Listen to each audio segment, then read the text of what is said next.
Tonight, new questions about politics, ethics, and a candidate for Minneapolis mayor. A KARE 11 investigation into Minnesota's troubled housing stabilization program, already exposed for widespread fraud, now reveals an unexpected connection to candidate and state senator Omar Fatah. Lou Raguse is here now with details. Lou? And Julie, right up front, I want to be clear. We found no evidence of billing fraud here. However, we did discover something raising what a legal expert labels serious ethical concerns. Senator Omar Fatah's wife was a listed owner of a housing stabilization company, even as the senator and current Minneapolis mayoral candidate himself was pushing legislation to fast-track client approvals for the taxpayer-funded program. Senator Fatah, Senate File 2741. A bill that will address a critical delay in access to housing stabilization services, also known as HSS. It's March 24th, 2025, and Senator Omar Fatah is the sole author of a bill he says will speed up access for people to be approved for HSS, a Medicaid-funded program to help the elderly and disabled find and maintain housing. HSS is a lifeline. A lifeline moving too slow, the senator says, because at DHS there was a months-long enrollment backlog as the agency was overwhelmed by the number of people being signed up. Delays that are putting people at risk of eviction, extended homelessness, and service lapses. What was not known at the time was that Senator Fatah had an undisclosed tie to the HSS industry. Does this raise any red flags? It raises lots of red flags.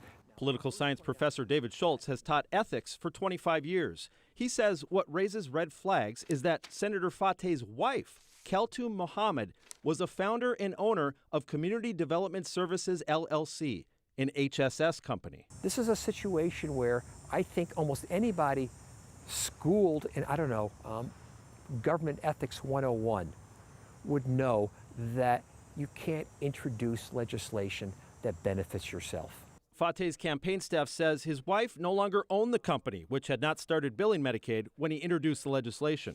They point to this handwritten note in Secretary of State records dated April of 2024 that states Kheltoum Mohammed is no longer associated with the company.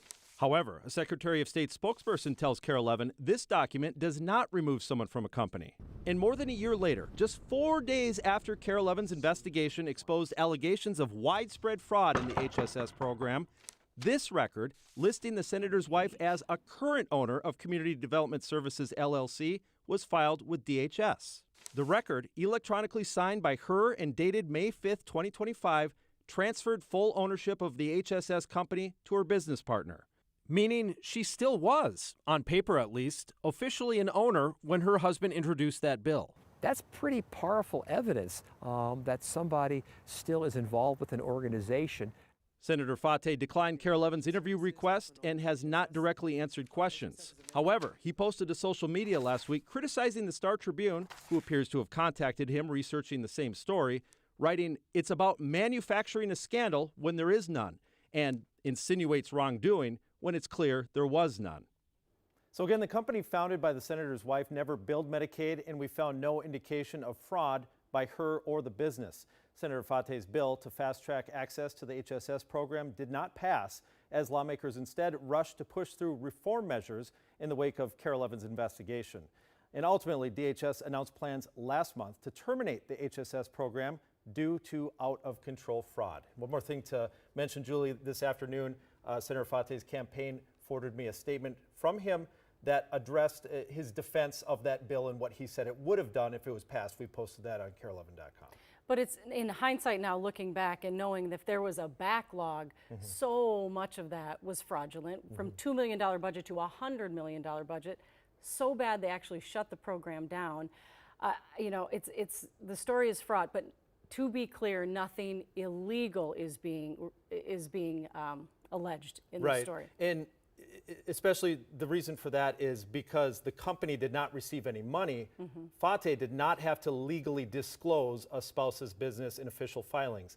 However, as David Schultz put it, it's an ethics problem by any definition across the country that a lawmaker cannot introduce legislation that would benefit himself. All right. Thank you, Lou.